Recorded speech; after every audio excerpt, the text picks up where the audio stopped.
रामकृष्ण विठ्ठल केशवा गोविंद माधवा।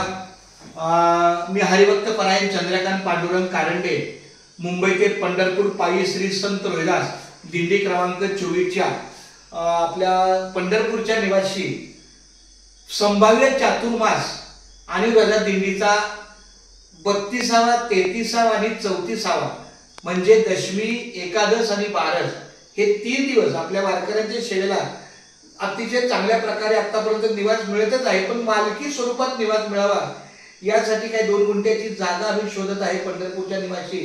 तर आज मी त्याच निमित्तानेच जाऊन आलो। अतिशय चांगल्या 4 ते 5, 5 ते 6 प्रकारची जागा बघितली, कुठेतरी काहीतरी निश्चित होत आहे। पण येता येता मात्र मी माझ्या रोहिदास महाराजांच्या सेवेला आलोय। त्यांच्याच कृपा आशीर्वादानं ह्या माऊलीच्या कार्याला सहभाग होणार आहे। मी आता वेळापूरला आहे। आमचे अन्नदाते जे आहे वेळापूरचे श्री परशुराम भगत माऊली, विनायक परशुराम भगत, चुकलं माझं रामकृष्णारी, विनायक परशुराम भगत तेच आता आपल्या व्हिडिओचे शूटिंग करतायत। पण त्यांचं पण इतकं सुंदर सहकार्य की त्यांनी त्यांच्या प्रयत्नातून शुभ लाभ याचा अर्थ म्हणजे काय झाले, एका बाजूला दरवाजावर लिहिले शुभ आणि दुसऱ्या बाजूला लिहिले लाभ, याचा अर्थ काय माहितीये का? शुभ याचा अर्थ काय आणि लाभ, लाभ म्हणजे भला। जो भला आहे त्यालाच लाभ मिळतो। जो लाभ कुणाला मिळतो? जो भला आहे त्यालाच लाभ मिळतो। खूप छान सुंदर आहे। तर आमच्या या विनायक परशुराम भगत माऊलींच्या सहकार्यानं हे सगळं वैभव मला दिसतंय, खूप छान आहे, प्रसन्न आहे, शांतता आहे।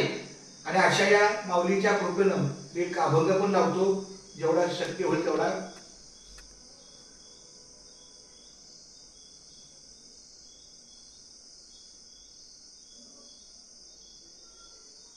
चांगले रामकृष्ण विठ्ठल केशवा गोविंद। तर अशा पद्धतीने आज दिवसभर मी मला वाटतं काल रात्रीच निघालो, सासवडला होतो, सॉरी हडपसरला होतो, आदित्याच्या घरी मुक्काम केला पुण्याच्या। नंतर त्यांनी मला रिझर्वेशन केलं, मग मी माळशिरसला आलो, आबा गायकवाडांच्या घरी आलो, तिथं 2 तास विश्रांती केली, मग तिथून नाश्ता पाणी सगळं करून दुपारचं जेवण वगैरे छानपैकी झालं आणि आम्ही इथं आलो। आणि इथं आता 2 तास अजून पुढचं एक अर्धा पाऊण तास आहे, या सेवेला बसून मी इथून आम्ही विनायक माऊलींच्या सहकार्याने माळशिरस सॉरी वेळापूर ते पुढचा प्रवास जसं गाडी मिळेल तशी, पण तरी या प्रसन्न वातावरणात मी बघून 4:30 वाजता आम्ही आलो इथे। 4:30 वाजल्यापासून आता 7:30 होऊन गेले, 8 पण वाजले असतील। एवढं प्रसन्न, हे फक्त संत रोहिदास कृपेची माऊली दिंडी मुंबईची पंढरी चालली, संत रोहिदास कृपेची माऊली दिंडी मुंबईची पंढरी चालली। शिवघारापुरी नारदाचा संग आसावली मने चिंतनी अभंग, विरक्ती प्रेरणा हृदयी तरंग, चंद्रभागे तीरा उता वेळ झाली, दिंडी मुंबईची पंढरी चालली, संत रोहिदास कृपेची माऊली दिंडी मुंबईची पंढरी चालली।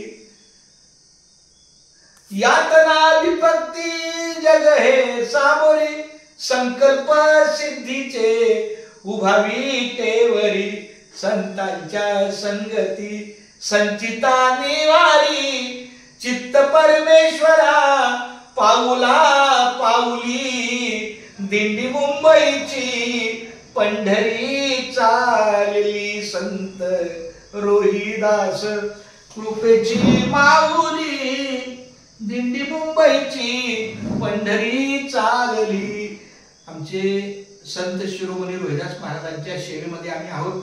गेल्या 2.5 ते 3 तासापासून आपलं रामकृष्ण आणि विठ्ठल केशवा गोविंद माधवा, तसेच आमचे विनायक दादा सुद्धा आमच्या बरोबर रामकृष्ण आणि विठ्ठल केशवा गोविंद माधवा हा सुद्धा मंत्र लिहत आहेत। मी रोहिदासाच्या चरणी प्रार्थना करतो की आमच्या विनायक दादाला जो काही हाताचं दुखणं असेल किंवा काय आजार असेल तो ताबडतोब बरा व्हावा आणि त्यांच्या हातून सुद्धा सातत्याने लिखाण आपल्या नोकरीचा आणि आपल्या खाण्याचा आणि आपल्या संसाराच्या व्यतिरिक्त जो आपल्याला काय उपलब्ध वेळ मिळेल तो फक्त आणि फक्त भगवंताच्या कृपेचाच आहे आणि तो त्याच्याच सेवेला जावा एवढीच मी पांडुरंगाच्या चरणी संत रोहिदासाच्या चरणी प्रार्थना करतो.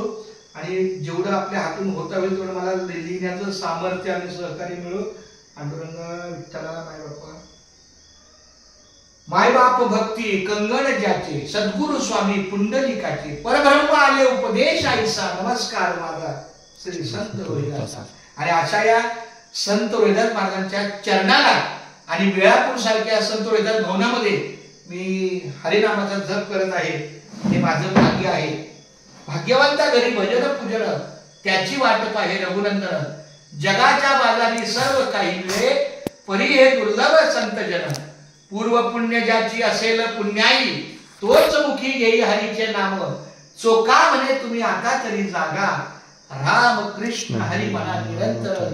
भाग्यवंता घरी भजन पूजन त्याची वाट पाहे रघुनंदन. माऊली रामकृष्ण हरी रामकृष्ण हरी रामकृष्ण हरी जय जय.